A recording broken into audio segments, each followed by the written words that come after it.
2021년 새해 첫 주일 예배이면서 또한 새 예배당에서 드리는 첫 주일 예배입니다. 비록 사회적 거리두기 2.5단계로 말미암아 예배당에서는 4명만 드리고 있지만은 온라인을 통해서 성도 여러분의 마음은 다 이곳에 있는 줄로 믿습니다. 오늘 저는 여러분과 함께 한 첫 이야기를 들으려고 합니다. 오늘 본문은 누가복음의 첫 이야기예요. 누가는 누가복음과 사도행전을 연이어서 쓴 저자입니다. 그러니까 누가복음과 사도행전 이 긴 이야기, 신약 성경의 절반이 넘는 이 긴 이야기를 쓰기 시작했는데 이 두 권의 책의 첫 시작이 바로 오늘 본문 말씀이 되겠습니다. 어떤 이야기로 시작을 할까? 누가는 많은 고민을 했을 거예요. 어떤 이야기가 이 예수 그리스도의 복음을 전하는데 가장 첫 출발이 될까? 고민 끝에 하나님의 계시로 오늘 이야기를 쓰게 되었을 것입니다. 이 이야기의 주인공은 누구냐 하면은 제사장 사가랴예요. 제사장 사가랴. 그런데 이 이야기를 들어보면은 진짜 주인공은 사가랴가 아니라 사가랴와 아내 엘리사벳이 앞으로 잉태할 아기가 진짜 주인공이다라는 것을 깨닫게 됩니다. 여러분, 이 이야기는 앞으로 놀랍고 또 위대한 일을 할 사람이 되어 예수님께서 오실 길을 준비하는 사람이 되기도 합니다. 바로 세례 요한이에요. 요한. 세례 요한이 누구지? 하시는 분이 계실 겁니다. 그렇다면은 오늘 예배 후에 오늘 누가복음 1장, 2장, 3장을 꼭 읽어보시면은 세례 요한이 누구인지를 이번에 꼭 알게 될 것입니다. 2021년 첫 주일에 누가의 첫 이야기를 함께 들으면서 오늘 우리에게 주실 하나님의 음성을 함께 경청하도록 하겠습니다. 사랑하는 성도 여러분, 세례 요한의 신분이 제사장이었다는 것을 혹시 알고 계셨습니까? 왜냐하면 그 아버지 사가랴가 제사장이기 때문입니다. 5절 말씀을 보십시오. 5절. 유대왕 헤롯 때에 아비야 반열에 제사장 한 사람이 있었으니 이름은 사가랴요. 그의 아내는 아론의 자손이니 이름은 엘리세벳이라. 자, 사가랴도 아내 엘리사벳도 모두 제사장 가문에 속한 사람들입니다. 그러니까 예배와 말씀을 늘 가까이 하는 그런 사람들이었다라는 것을 우리가 깨닫게 돼요. 그리고 이 부부는 하나님과 늘 동행하는 의로운 부부였어요. 이어서 6절 말씀 보십시오. 6절. 이 두 사람이 하나님 앞에 의인이니 주의 모든 계명과 규례대로 흠이 없이 행하더라. 자, 한 사람에 대해서 이 정도로 말한다는 것은 대단하죠. 노아처럼 당대의 의인이었고 욥처럼 또 당대의 의인이다 할 수 있을 것 같아요. 말씀대로 살아가는 사람들이었고 또 놀라운 부부였습니다. 그런데 이들 부부에 고난이 있었어요. 예배와 말씀을 가까이 하고 의롭게 살아가는 신실한 부부였지만은 이들에게 고난이 있었어요. 큰 고난이 있었어요. 어떤 고난이었을까? 7절 말씀입니다. 7절. 엘리사벳이 잉태를 못함으로 그들에게 자식이 없고 두 사람의 나이가 많더라. 네. 아브라함과 사라처럼 나이가 많았지만은 자식이 없었어요. 이들은 죄가 많아서 자식이 없었던 것이 아닌 것 같습니다. 왜냐하면 이들의 삶을 보면은 죄의 징계로 자식이 없는 것은 아닌 거예요. 이들은 의인이었기에 이 자식 없는 고난을 기도하면서 또 인내하면서 참아내고 하나님의 무슨 뜻이시겠지 하면서 믿음 가운데 살고 있는 사람들이었습니다. 그런데 놀랍게도 꽤 나이 든 상태에서 하나님께서 이들의 기도에 응답을 주세요. 참 놀랍죠? 기도의 응답을 예배 드릴 때 받게 됩니다. 예배 드릴 때. 제사장 사가랴가 성전에서 예배를 인도하고 있을 때 주의 사자가 갑자기 나타나서, 주의 사자는 천사지요. 천사가 갑자기 나타나서 사가랴의 오랜 기도에 응답을 해 주십니다. 그 말을 들어볼까요? 여러분 13절 말씀입니다. 13절. 천사가 그에게 이르되 사가랴여 무서워하지 말라. 너의 간구함이 들린지라. 내 아내 엘리사벳이 내게 아들을 낳아 주리니 그 이름을 요한이라 하라. 하나님은 우리의 기도를 듣고 계십니다. 다만 그 기도 응답은 하나님께서 결정하십니다. 기도 응답의 결정권은 우리에게 있는 것이 아니고 하나님께 있습니다. 그 때와 그 장소와 그 방식은 가장 지혜로우신 하나님의 손에 달려 있어요. 하나님의 계획에 따라 더 유익하게 하나님은 모든 것을 만들어가고 계십니다. 그렇기 때문에 기도할 때 우리는 이러한 하나님의 섭리에 대한 신뢰가 있어야 하겠습니다. 그 신뢰가 없으면 우리는 인내하고 기다릴 수 있는 힘이 없게 될 것입니다. 그렇다면 하나님은 어떤 계획을 가지고 이렇게 사가랴와 엘리사벳의 길고 긴 기도에 그동안 응답하지 않으시고 이제야 응답하시는 것일까? 우리 하나님의 계획을 함께 들어보겠습니다. 14절부터 17절까지의 말씀인데 먼저 14절입니다. 너도 기뻐하고 즐거워할 것이요 많은 사람도 그의 태어남을 기뻐하리니. 자, 사가랴의 아기가 태어나는 것은 사가랴의 기쁨뿐만 아니라 많은 사람들이 기뻐하는 것으로 하나님께서 만들어가고 계십니다. 이 이야기는 두 부부에게만 즐거움이 아니라 더 많은 사람들에게 즐거움을 주는 존재가 된다는 것이에요. 오랫동안 기다릴만 하죠. 오랫동안 인내하면서 기다린 소망이 크지요. 그 다음에 또 어떤 하나님의 계획이 있느냐. 15절입니다.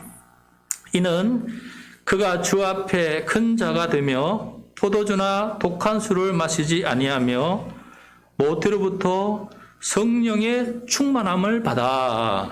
자, 많은 사람에게 기쁨이 될 뿐만 아니라 주 앞에 큰 자가 된다. 주님 앞에 큰 자가 된다. 이게 무슨 뜻입니까? 주님께서 이 아기를 크게 사용하신다라는 뜻 아니겠어요? 사람이 빨리 태어나는 게 중요한 게 아닌 것 같아요.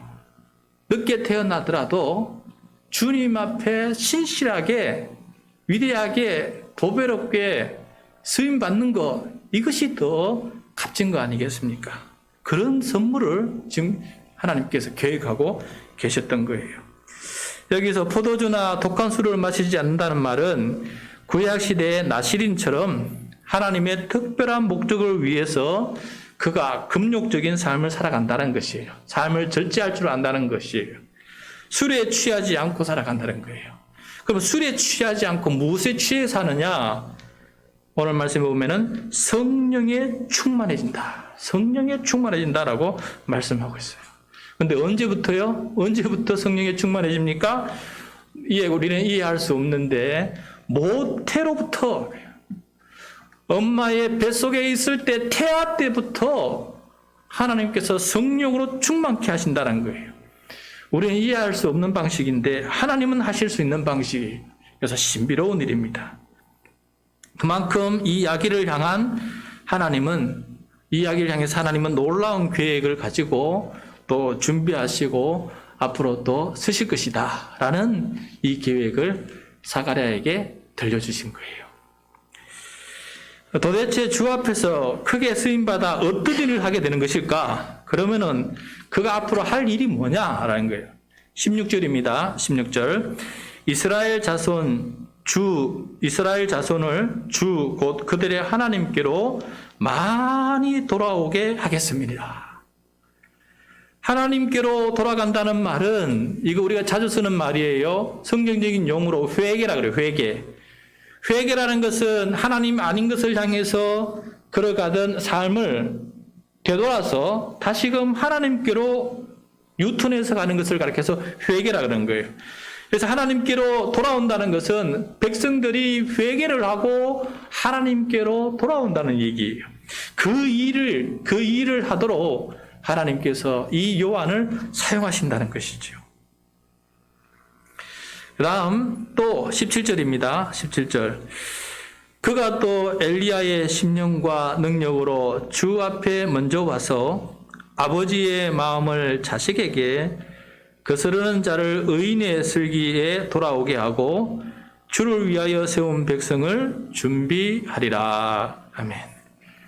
그럼 구약 성경의 마지막 책인 말라기, 구약 성경의 마지막 책은 말라기예요. 어제 우리가 말라기 읽었지 않습니까? 말라기 이후로 예수님이 태어나시기 전까지 한 400여 년의 시간이 있어요. 400년 자주 듣죠, 그죠? 애굽에 야곱의 가족이 70명이 애굽에 가서 그곳에서 430년 동안 있으면서 큰 민족이 되지 않았습니까? 오늘도 보면은 또 말라기 이후로 마태복음까지 정말 하나님은 침묵하는 것처럼 아무런 그런 기록된 성경이 없어요. 이 400년 동안 유대인들은 누군가를 기다리고 있었어요. 간절히. 누구를 기다렸냐면은 아브라함의 자손이며 다윗의 자손인 그리스도를 그들이 기다리고 있었어요. 그런데 이 그리스도가 오기 전에 먼저 엘리야가 먼저 와서 그 길을 예비할 것이다. 고로 유대인들은 주님 오시기 전에 엘리야가 먼저 온다고 했는데 누가 엘리야인가라고 늘 기대하면서 기도하고 있었습니다. 자, 그래서 오늘 말씀을 이해하기 위해서 구약 성경의 마지막 두 구절인 말라기 4장 5절과 6절 말씀을 읽어보아야 하는데 오늘 17절 말씀을 이해하기 위해서는 꼭 읽어보아야 돼요. 그래서 말라기 4장 5절과 6절 보시겠는데 화면에 준비가 되지 않은 것 같아요. 예, 그래서 제가 여러분 성경 가지고 계신 분은 찾기 쉽지요. 검은색 부분 마지막이니까 구약 성경 맨 마지막 4장 끝에 5절 6절이에요. 구약 성경 맨 끝에 4장 5절 6절. 자, 우리 같이 한번 읽도록 하겠습니다. 시작. 보라, 여호와의 크고 두려운 날이 이르기 전에 내가 선지자 엘리야를 너희에게 보내리니 그가 아버지의 마음을 자녀에게로 돌이키게 하고 자녀들의 마음을 그들의 아버지에게로 돌이키게 하리라. 돌이키지 아니하면 두렵건대 내가 와서 저주로 그 땅을 칠까 하노라 하시니라. 자, 여기서 말씀 보시면은 하나님께서 선지자 엘리야를 보내신다고 약속하셨어요. 그가 하나님 아버지의 마음을 자녀에게로 돌이키고 자녀들인 우리들의 마음을 하나님 아버지께로 돌이키는 놀라운 일을 하게 될 것입니다. 이 선지자 엘리야가 오기를 400여 년 동안 기다렸는데 바로 사가랴와 엘리세벳이 잉태할 아기가 바로 이 엘리야가 될 것이다 라는 것을 지금 말씀해주고 계시는 것입니다. 자, 그러면 오늘 본문 다시 누가복음 1장 17절로 돌아가 봅시다. 누가복음 1장 17절 제가 읽겠습니다. 그가 또 엘리야의 심령과 능력으로 주 앞에 먼저 와서 아버지의 마음을 자식에게 거스르는 자를 의인의 슬기에 돌아오게 하고 주를 위하여 세운 백성을 준비하리라. 아멘. 사가랴와 엘리세벳이 천사를 통해서 이 말씀을 듣는 순간 이거는 말라기 4장 5절 6절의 말씀이라는 것을 금방 깨달을 수 있는 말씀이었어요. 그들은 주의 말씀을 배우고 또 가르치는 사람이었기 때문에 그렇습니다. 여러분, 우리가 하나님의 음성을 듣는 것도요, 내가 먼저 하나님의 말씀에 충만이 있어야, 하나님의 말씀을 많이 읽고 묵상해야 기도할 때 내 마음에 들려주시는 성령의 깨달음을 빨리 깨달을 수가 있습니다. 자, 오늘 사가랴처럼 엘리사벳처럼 바로 말라기의 말씀을 기억하면서 이 위대한 일을 우리를 통해서 하실 것일까 깜짝 놀랐을 것입니다. 400년 동안 기다렸던 그 엘리야를 맞이하게 되는 것이지요.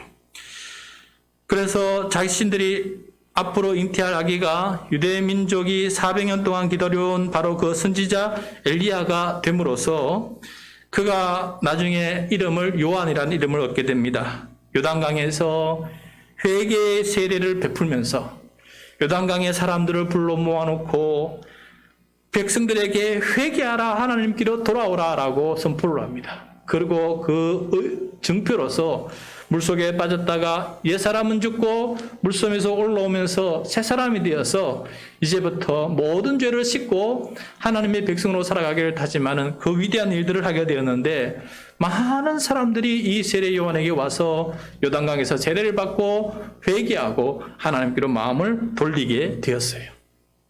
그리고 이 세례 요한은 자신의 제자 2명, 바로 베드로와 안드레, 이 형제를 예수님께로 보내드립니다. 그러니까 예수님의 수제자 베드로는 먼저 누구의 제자였냐면 바로 이 세례 요한의 제자였어요. 그래서 세례 요한은 백성들도 회개하도록 준비했지만은 예수님께서 하나님 나라 사역을 잘 감당할 수 있도록 일꾼도 준비하고 있었어요. 그래서 그 일꾼을 준비해서 예수님이 쓰시라고 베드로와 안드레를 예수님께로 보내어 드리는 것을 보게 됩니다. 그리고 자기는 예수님부터 조용히 물러섭니다. 그래서 결국 죽임을 당하고 순교를 당하게 되지요. 여러분, 이것이 바로 누가복음의 첫 이야기의 시작이에요. 사가랴와 엘리사벳의 이야기이기도 하고 또 기도로 요한을 잉태하는 이야기이기도 해요. 새해를 맞이하면서 우리는 아직 태어나지 않은 앞으로의 이야기들을 하나씩 만들어가게 될 것입니다. 새해 2021년 동안에도 내 삶에 수많은 이야기들이 만들어지게 될 것이에요. 그런데 어떻게 이 이야기들을 만들어갈 것이냐, 올 한 해 이후로 펼쳐질 이 모든 이야기들을 어떻게 만들어 가실 것입니까? 우리의 모든 이야기는 기도 속에서 잉태되어야 한다는 것을 우리가 깨닫게 됩니다. 하나님을 신뢰하고 하나님의 말씀과 동행하면서 기도할 때 하나님은 우리의 신앙과 그 기도를 사용하십니다. 우리에게 하나님의 뜻을 보여주시고 또 하나님의 놀라운 일에 동참하도록 우리를 기도하게 만드시는 겁니다. 기도하게 만드시고 하나님의 역사의 이야기를 펼쳐나가시는 것이에요. 사람들을 하나님께로 돌아오는 일에 쓰임받게 될 것입니다. 한 영혼이 주님께로 돌아오는 일에 쓰임받게 될 것입니다. 이보다 더 큰 일은 없습니다. 이보다 더 중요한 일은 없습니다. 이보다 더 급한 일도 없습니다. 이것이 바로 아브라함 이후로 하나님께서 인류 역사를 통해서 줄기차게 진행하여 오신 인류 구원의 이야기이기 때문에 그렇습니다. 사가랴와 엘리사벳이 요한을 잉태하고 또 출산하고 양육하고 그래서 하나님께 쓰임받게 하듯이 우리도 한 사람을 잉태하고 영적으로 출산하고 말씀과 기도로 양육하고 그래서 이 교회와 이 세상을 향해 파송시켜서 하나님께서 보배롭게 쓰시는 하나님 나라 일꾼으로 우리가 사람을 세운다면 이보다 더 값진 일은 없을 것입니다. 요한이 자신이 양육한 제자들을 주님께 내어드렸듯이 우리가 양육한 영혼을 주님께서 쓰시도록 내어드리는 사람이 된다면 얼마나 값진 일이 되겠습니까? 우리가 건강을 유지하는 것도 직장을 유지하는 것도, 재능을 개발하는 것도 그 최종 목적은 한 영혼을 구원하시는 하나님의 계획에 동참하는 데 있다라는 것입니다. 우리가 주고 함께 주님 앞에 가지고 갈 수 있는 것은 건강도 아니고 직장도 아니고 재능도 아닙니다. 우리가 함께 주님 앞에 갈 수 있는 것은 오직 한 영혼뿐이다라는 것을 우리는 잘 알고 있습니다. 사가랴와 엘리사벳은 기도하는 중에 아기를 잉태하게 될 것임을 알게 되었습니다. 우리 또한 한 영혼을 위해 기도하는 중에 한 영혼을 잉태하도록 만드시는 하나님의 계획을 들어야 할 것입니다. 그리고 새해 잉태한 그 영혼이 하늘 생명으로 거듭나는 놀라운 일을 본다면은 이보다 더 좋은 새해 결심은 없을 것입니다. 우리는 코로나 때문에 아무것도 못할 것 같다고 생각합니다. 그러나 하루 세 끼 밥 잘 찾아 먹고 있고 하루에 몇 시간씩 잠을 꼭 자고 있습니다. 건강을 위해서 여전히 밖에 나가서 운동하고 있습니다. 감염의 위험이 있어도 여전히 직장에 출근해서 일합니다. 돈 버는 곳이라면 뛰어갑니다. 아프면 병원에 찾아갑니다. 왜입니까? 왜 이 코로나 감염 상황 속에서도 우리는 그렇게 움직입니까? 내가 살기 위해서요. 그런데 밥을 열심히 먹다 보면은 나에게 밥을 먹이시는 하나님이 생각나는 때가 옵니다. 왜 하나님께서 나에게 밥을 먹이실까? 건강을 위해서 열심히 걷고 뛰다 보면은 나에게 건강을 주시는 하나님이 생각날 때가 옵니다. 왜 하나님께서 나에게 이런 건강을 주셨을까? 열심히 직장에 나가 돈 버느라 분주하며 그렇게 살다 보면서 언젠간 나에게 재물과 재능을 주시는 하나님이 생각날 때가 옵니다. 왜 하나님께서 나에게 이런 재물을 주시는 것일까? 그때가 바로 기도 응답의 순간입니다. 그때가 바로 하나님께서 나에게 말씀하시는 순간이다라는 것이에요. 기도하는 사람에게 이런 생각이 떠오르게 되어 있습니다. 하나님께서 나에게 무슨 보배로운 일을 하시려고 이렇게 밥을 주시고 건강을 주시고 직장을 주시는 것일까 하는 생각을 하다 보면은 하나님의 선하신 계획이 성령의 능력으로 깨닫도록 하나님께서 만들어 주신다는 것이에요. 저는 요즘 교회 예배당 공간, 부동산 또 매입, 은행 대출, 그리고 인테리어 공사, 또 철거, 원상복구 이 모든 일련의 일들을 진행하면서 한 가지 보게 된 것은 이 코로나의 위험 속에서도 일은 줄기차게 진행되고 있다는 것입니다. 사람들은 잠시도 쉬지 않고 참으로 부지런히 열심히 뛰어다니는 것을 보게 되었어요. 그런데 그 와중에도 하나님의 인류 구원의 계획을 깨닫고 그 일에 동참하면서 일하는 사람들을 보게 되었습니다. 공사를 하면서 복음을 전하고 교회 일을 하면서 교회 전도에 도움이 되는 일들을 펼치고 함께 일하는 사람들에게 주님께 마음을 열도록 끊임없이 기도하고 격려하는 그런 사람들을 보게 되었어요. 내가 살기 위해서 사는 우리들의 인생 속에서 남을 살리는 삶을 살아보지 않겠습니까? 새해를 시작하면서 말씀과 기도로 하루하루를 살아갑시다. 그리고 말씀 묵상과 중보 기도를 통해서 하나님의 계획에 동참하는 깨어있는 우리 영혼들이 되면 좋겠습니다. 그렇게 이 새해의 이야기가 오늘 사가랴 얘기처럼 그 초점이 우리 자신의 욕망에 있는 것이 아니라 하나님의 거룩한 인류 구원의 계획에 초점을 맞추고 새해의 이야기를 시작하는 우리 모두가 되었으면 좋겠습니다. 새해의 놀라운 역사를 기대하면서 그리고 기도하면서 시작합시다.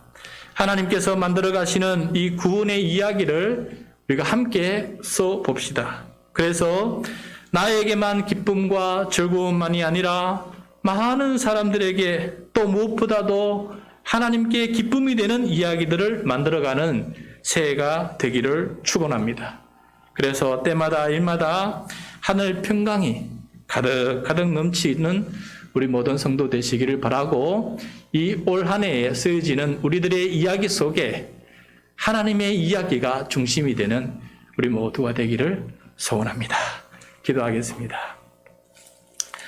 하나님 아버지 감사합니다. 이제 하나님의 마음, 하나님의 뜻을 알아사오니 그 뜻이 삶의 현장에서 이루어지기 위해, 말씀대로 살아가기 위해 우리에게 성령의 능력을 덧입혀 주시고, 올 한 해가 하나님의 이야기로 가득 찬 우리들의 이야기가 되도록 주여 인도하여 주시옵소서. 예수님의 이름으로 기도드리옵나이다. 아멘.